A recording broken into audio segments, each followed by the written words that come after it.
AI 推理能力只有人类的 0.37%。2周前，一个新的测试悄悄上线了。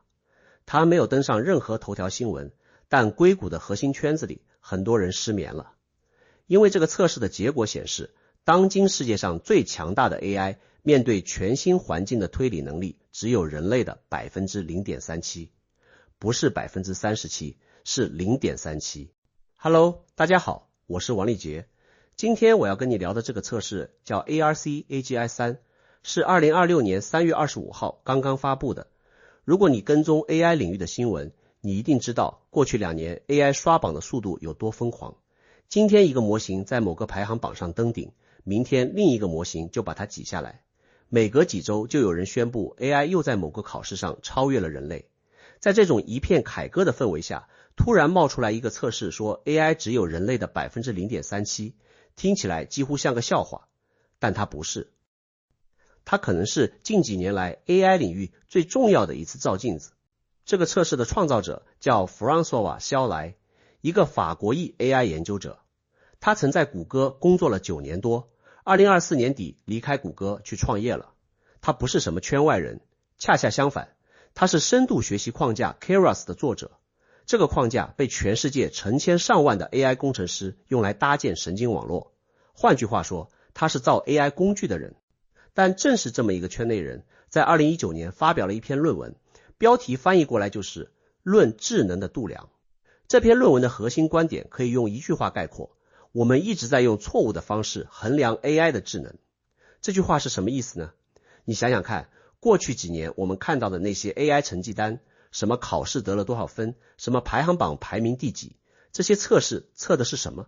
是 AI 能不能回答一个已知类型的问题，比如做数学题、写代码、回答常识问题。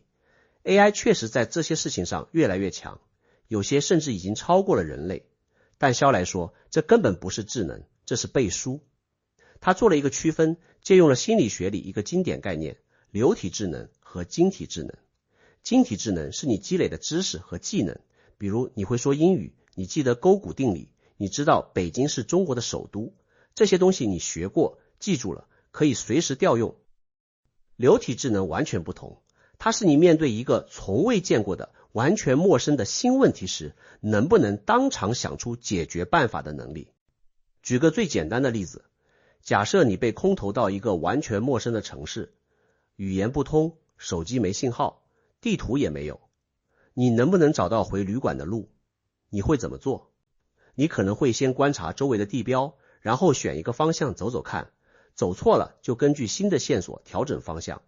整个过程你用到的不是任何预先存储的知识，而是一种及时感知、试探、反馈、调整的能力。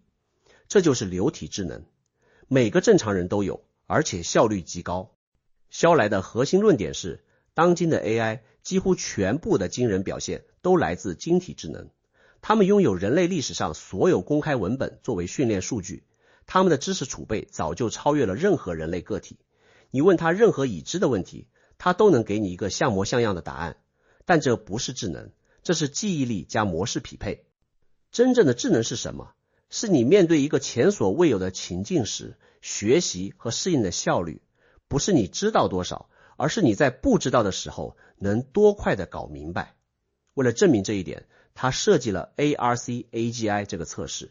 最初的第一版叫 ARC-AGI1， 是一系列抽象的图案变换题，给你几组输入输出的图案示例，让你推断出背后的规则，然后把这个规则应用到一个新的输入上。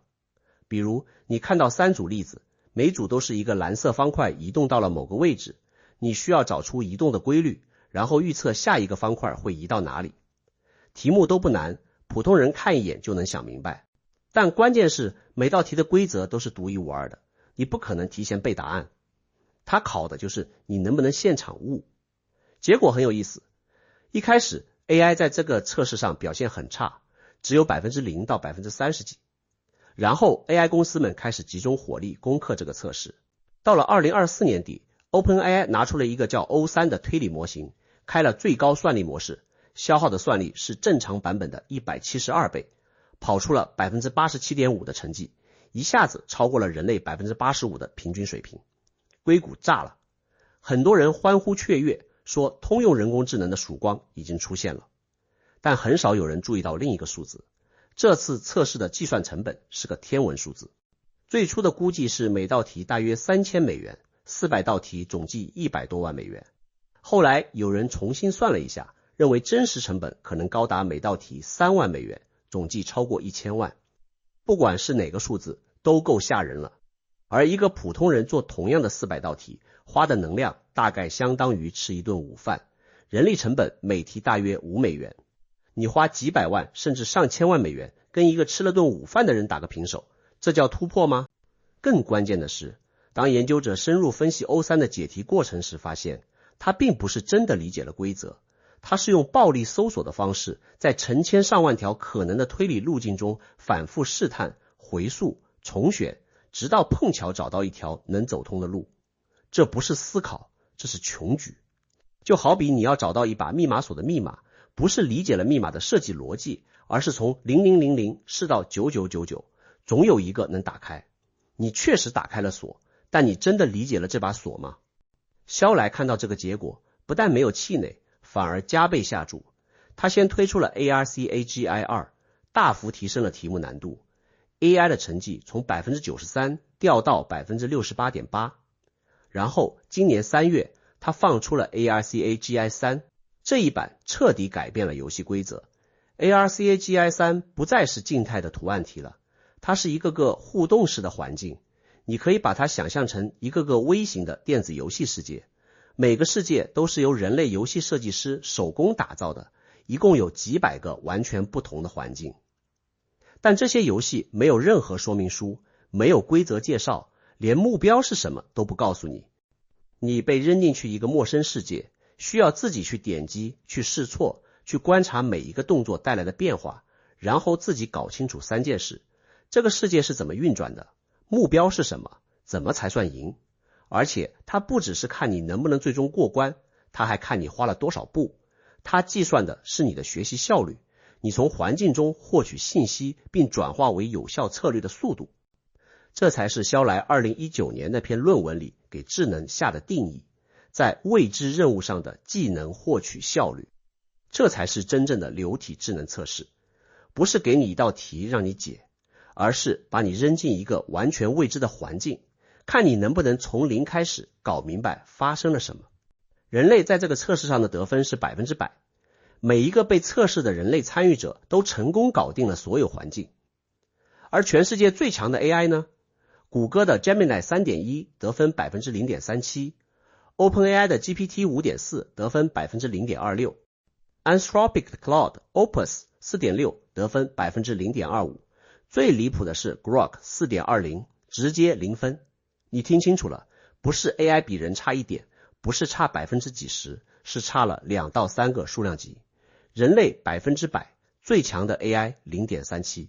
如果人类是站在山顶上， AI 此刻连山脚下的入口都没找到。有人可能会说，这不公平吧？这种互动式的环境本来就是为人类设计的， AI 又没有手，又没有眼睛，怎么操作？但问题是，这些环境完全是在电脑屏幕上运行的，就是网格上的方块和颜色。 AI 能看到画面，能执行动作，它拥有和人类完全相同的信息输入和操作接口，它缺的不是感官，不是算力，不是数据，它缺的是理解。更耐人寻味的是一个细节，在测试的预览阶段，表现最好的不是那些万亿参数的大语言模型，而是一个用强化学习加图搜索方法构建的相对简单的系统，它拿到了 12.58%， 比所有大语言模型高出一个数量级。这说明什么？说明大语言模型那一套思路，从海量文本中学习统计规律和语言模式，在面对真正的新问题时，压根不是正确的方法论。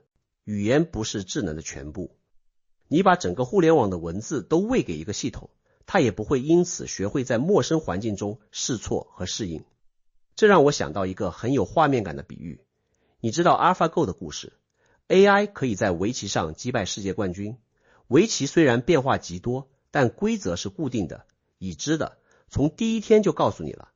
AI 可以在这个已知规则的空间里做到极致优化，甚至超越人类。但 ARC-AGI-3 做的事情完全不同，它相当于把你扔进一个你从没见过的棋盘游戏，不告诉你棋子怎么走，不告诉你什么算赢，让你自己玩几轮搞明白。人类觉得这事儿不难，玩几把就能摸出门道。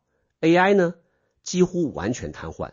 你再想想日常生活中的场景，你去一个朋友家做客，他家的马桶冲水方式你从没见过，不是按钮，不是拉绳，是某种奇怪的旋转装置。你可能愣3秒钟，摸一摸，转一下，水就冲了。你从来没学过这个具体装置，但你就是会了。这种能力你觉得理所当然，但对今天最强大的 AI 来说，这才是真正的难题。它可以写诗，做数学证明，生成代码，却搞不定一个它没见过的冲水按钮。那这个实验结果到底意味着什么？如果你看过我上一期关于彭罗斯意识理论的内容，你可能已经在脑子里画出了一条引线。彭罗斯从数学出发，用哥德尔不完备定理论证了一个惊人的结论：人类的心智包含某种不可计算的成分。有些事情我们能做到，但原则上任何算法都做不到。那是一个纯理论层面的推演。而 ARC-AGI-3 提供的是实验层面的证据。它不谈意识，不谈灵魂，不谈量子力学，它就是非常朴素的设计了一个测试。面对全新的环境，你能不能从零开始学会应对？结果人类全员通过， AI 全军覆没。一个理论的锤子，一个实验的锤子，从2个完全不同的方向砸向了同一面墙。人类智能里有某种东西不是靠堆数据、堆参数、堆算力能复制的。这个对比很残酷，但也很真实。我们被 AI 在语言和逻辑上的流畅表现惊艳到了，以至于忘了一个事实：流畅不等于理解。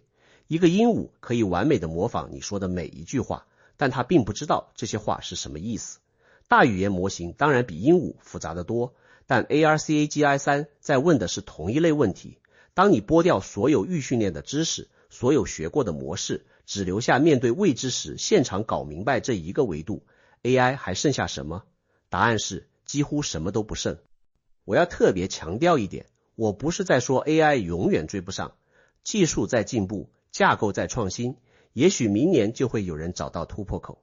肖莱自己也设了总计200万美元的竞赛奖金，等着谁能在 ARC-AGI-3 上达到人类水平。但今天 ARC-AGI-3 揭示的那个鸿沟，不是一个简单的量的差距，不是说 AI 只要继续训练，继续扩大参数就能赶上来。它暴露的是一个质的差异。当前整个 AI 范式，从大语言模型到推理增强模型，在面对真正的彻底的未知时，缺少一种根本性的能力。这种能力到底是什么？肖莱给了一个技术性的回答，是流体智能，是在全新环境中高效获取技能的能力。但如果你再深追一步，这个答案其实只是换了个名字，重新描述了问题。真正的问题是，为什么人类天生就有这种能力？一个3岁的孩子被放到一个他从未去过的房间里，没人教他，没有说明书，几分钟内他就能搞明白门把手怎么用，哪个按钮开灯，积木往哪里放。他不需要训练10万次，不需要搜索所有可能的动作组合，他看了一眼就懂了。这个懂了到底是什么？它不是计算，因为如果是计算， AI 比人快1万亿倍，不应该比人差。